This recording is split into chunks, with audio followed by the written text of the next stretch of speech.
So I told about the default rule in any lex script, right? So let's see how simple a lex script can be. So which is the simplest lex script? Let's see that. So if the default rule is present, the percentage section could only be the single member in a lex file, right? So let's see whether it is possible. So I'm exiting from the current run. I'm clearing the screen.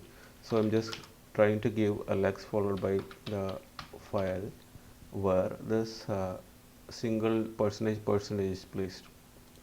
Right. So I'm running that. So it goes without any error, right? So it might be the simplest lex script. Now let's compile the generated lex.yy.c to the actual runnable lexical analyzer, right?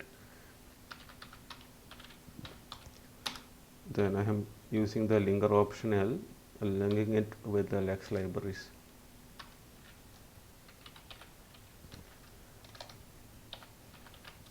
So I ran it. So whatever I am giving, it is being reflected back. So that is the default rule.